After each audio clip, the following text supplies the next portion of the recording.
So we're here at MTA. We're in the exhibit floor, actually before the exhibit's open. We're with Daryl Bolin of FAR Technologies. Daryl, there's average cost schedule, there's cost-based schedules. Kind of explain what all this means. Well, basically, the typical NECA, or National Exchange Carrier Association member company, has two means for which they can collect and receive revenues for their operating year. And one is an average schedule type product, which is quite simplified. It's very easy for the companies to use annually.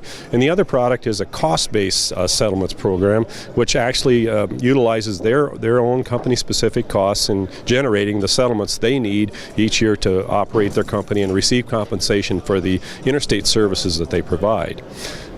Now, a lot of companies are building fiber to the home. They're making infrastructure investments maybe that they hadn't in the past. What would you recommend for those kinds of companies? Well, typically, if they're an average schedule company and they're going to make a very large increase in their operating structure in terms of a new investment, and usually fiber to the home is a pretty large ticket item as far as a cost is concerned, they might seriously consider looking at cost-based settlements, primarily because it's going to give them the opportunity to grow their operating earnings subsequent to their investment and therefore help them recover those increased costs of doing business.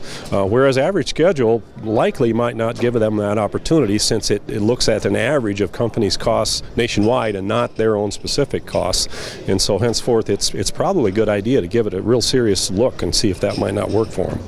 So is this a one-time thing, or does this go on annually?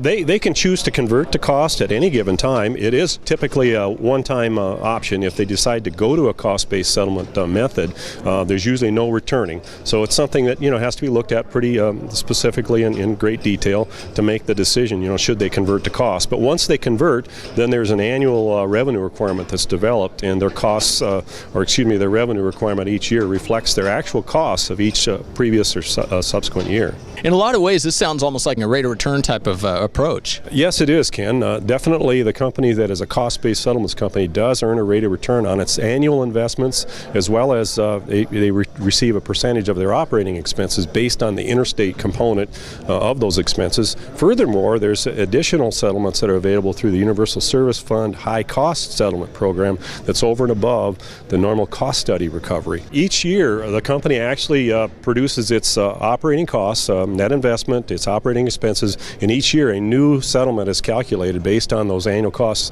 And furthermore, it's not a one-time recovery. I oftentimes get that question from new companies that are either considering conversion to cost or maybe have converted from average schedule to cost. They do see their cost settlements recurring year after year after year. They don't just get a one-time settlement upon that initial construction of their new facility. Because that investment stays on the books and is depreciated over its life, typically 20-25 years for cable plant, they see a recovery year after year after year on that existing plant, of course at a net plant level. That is, gross plant less depreciation reserve is net plant, and there's a rate of return component applied to that after we identify the interstate piece of that facility, as well as then the associated expenses are included into that annual revenue requirement.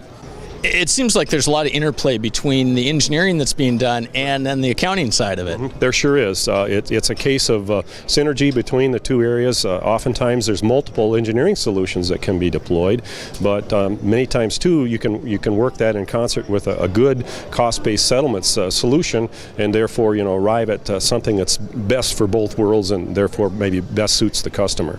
So you guys have been doing this, FAR Technology has been doing this type of thing, working with customers? Yes. I've been in the business since 1982, and therefore have seen a great deal of change, but it seems like it's always the same issue. How do we best deploy the technology that's at hand? Of course, that's changed much over the years, but it also gets back to, how does it best play in terms of the settlement recovery that the company can receive when they spend those dollars. So, and this may be a question for Steve a little bit later, but how do you see, this changing as things shift to broadband and IP? They do. I mean, obviously the FCC's put more emphasis on the broadband, and the voice technology that was the historical emphasis probably less of a concern, but it's still talking about paying for the pipe or the facility that's deployed in any given area, and the FCC is pointing at broadband being the future, and I think at this point in time the settlement structure infrastructure is migrating and changing to such a degree that it will include some opportunities for companies to recover those large ticket, large dollar investments that they're going to make to provide the broadband the FCC is looking for. Well, the takeaway for me has been you need to look at these where you are as you're doing your project. For sure, you definitely want to get your numbers in order. It's a case of, if you do your homework up front, you're probably going to be happiest long term. I've seen companies in the past sometimes that shoot first and then ask questions later, and sometimes they can make it work, but in other cases it's better if you can just really sit down and strategize as much as possible. Of course, the FCC doesn't always show their hand in terms of where they're going, but oftentimes we can at least get some kind of an idea or trend, and therefore maybe take some of the data that our engineering friends would provide us and say, look, we think we're going to spend X million dollars in terms of deploying a new network. How would that play out if this average schedule company should decide to move forward into a cost environment? And typically it may work out for them. I mean, they may find that they have some newfound resources that can in fact make them feasible to move forward with that new technology that they want, the customers want, and of course the regulatory people want. Excellent. Well, appreciate your time, Darryl. You bet, Ken. Thanks.